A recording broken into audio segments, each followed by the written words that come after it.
Vamos dar início a mais uma aula sobre recorrências. A partir de agora, o nosso objetivo vai ser descrever certas situações matemáticas através de uma fórmula de recorrência. Então, o primeiro exercício nosso, a primeira proposta é tentar escrever uma fórmula de recorrência para a soma dos ângulos internos de um polígono convexo.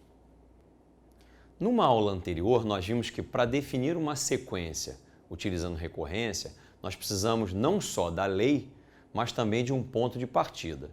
Como nós estamos trabalhando com polígonos convexos, é razoável que o nosso ponto de partida seja um triângulo. Então, a soma dos ângulos internos desse triângulo, nós já sabemos disso, é 180. Então, eu escreverei S3 para simbolizar que o que eu tenho aqui é a soma dos ângulos internos de um polígono de 3 lados. E isso dá 180 graus. Quero lembrar que, em geral, o ponto de partida é S1, ou seria S2, mas no nosso caso nós não teremos nem o S1 e nem o S2, porque não temos polígonos com um lado ou com 2 lados. O menor de todos tem 3 lados. Em seguida, nós temos um outro polígono aqui, mas eu tomei o cuidado de, em certo momento, desenhar reticências no prolongamento dos lados, porque eu quero começar a generalizar o nosso raciocínio.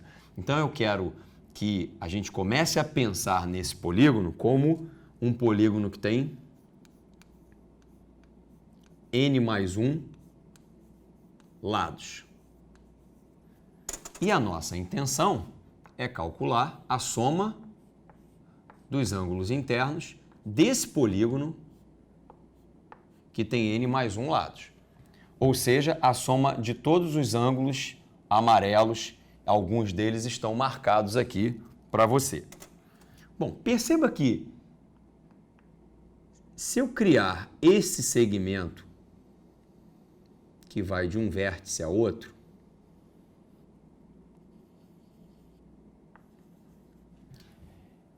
eu construo um polígono com um lado a menos. Perceba que, se eu olhar para o polígono formado por toda a parte que está embaixo do segmento azul e mais o segmento azul, eu perdi esses 2 lados, mas eu ganhei um em contrapartida. Então, o saldo final é que eu perdi um lado só. Portanto, esse polígono que eu começo a representar aqui em azul é um polígono com um lado a menos.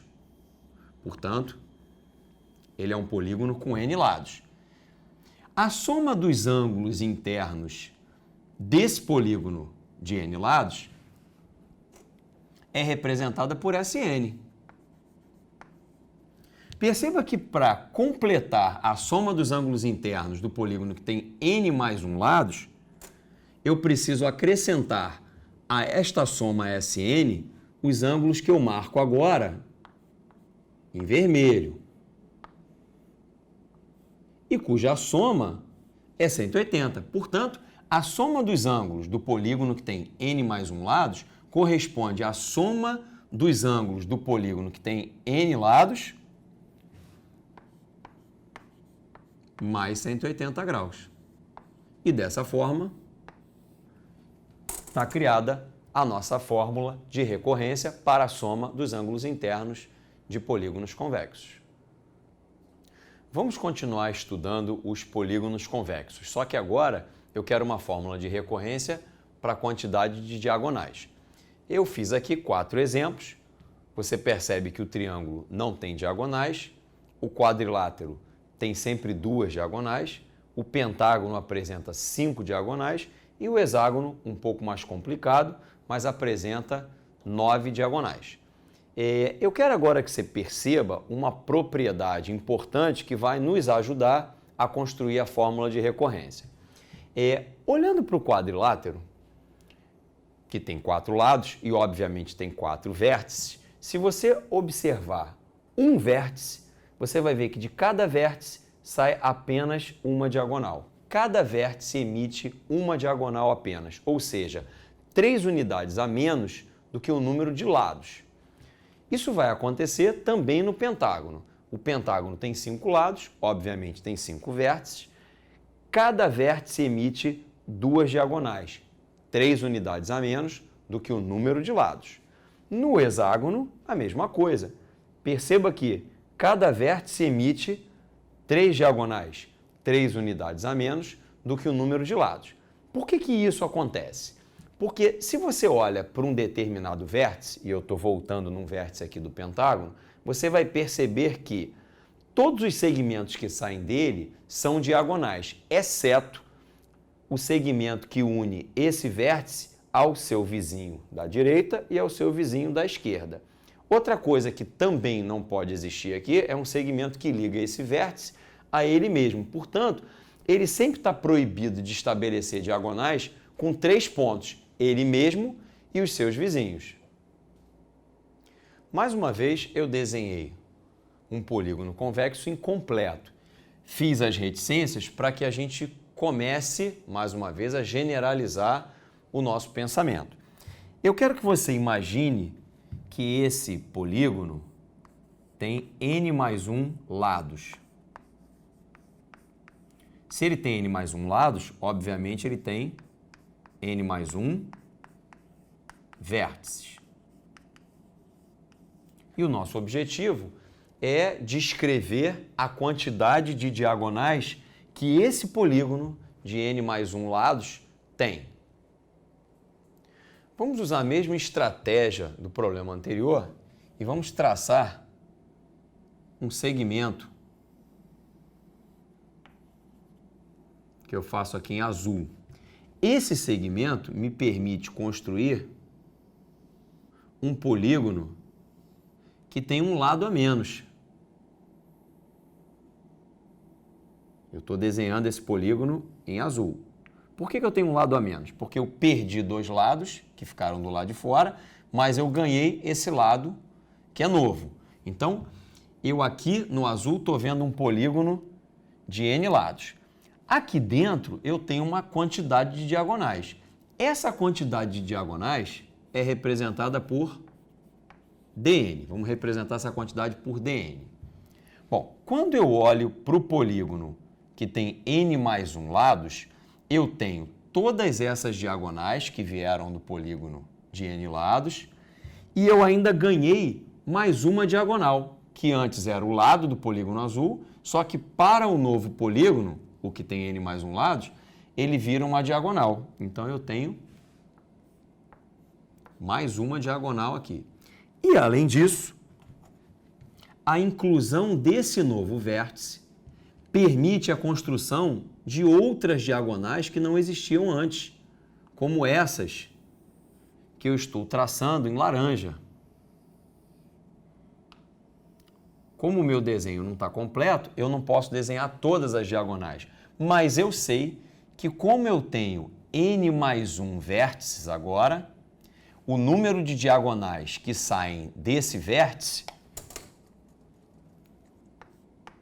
é n mais 1 menos 3. E a soma disso dá para a gente o total de diagonais no polígono que tem n mais 1 lados. Portanto, dn mais 1 é igual a dn mais 1 mais n menos 2. Então, vamos melhorar essa expressão aqui. dn mais 1 é igual a dn mais n, 1 mais 1 menos 3, isso vai dar menos 1. Bom, como dissemos, para a gente determinar uma sequência utilizando recorrência, não basta só a lei de recorrência, eu preciso de um ponto de partida. E, mais uma vez, como a gente está trabalhando com polígonos convexos, é razoável utilizar o nosso triângulo como ponto de partida. Portanto, eu vou escrever aqui que o D3, e isso representa o número de diagonais do triângulo, é 0. Portanto, com essas duas expressões, eu defino a sequência que corresponde ao número de diagonais dos polígonos convexos. Vamos ver se funciona ou não. O D3 vale 0. De acordo com a minha regra de recorrência, se eu quiser calcular o D4, basta que eu pegue o D3, que vale 0, e some 3 menos 1. Isso dá 2. Bom, de fato, nós vimos que o quadrilátero tem 2 diagonais. Vamos ver se bate para um pentágono. Eu quero calcular o número de diagonais de um pentágono. De acordo com a regra de recorrência, basta que eu pegue a quantidade de diagonais do quadrilátero, que são 2, e acrescente 4 menos 1. De fato, deixa eu fazer como eu fiz em cima, 4 menos 1. De fato, eu estou obtendo 5, que foi o que nós vimos. Um pentágono tem 5 diagonais. Vamos checar para o hexágono. O que a regra de recorrência manda fazer é pegar o número de diagonais do caso anterior e somar n, 5, menos 1. Perceba que, de novo, isso deu certo. Então, você percebeu o funcionamento disso em cima dos nossos exemplos e isso, de fato, essas duas expressões definem a sequência que corresponde ao número de diagonais de polígonos convexos. Assim, a gente conseguiu descrever o número de diagonais através de uma regra de recorrência. Espero que você tenha gostado e te espero para a próxima aula.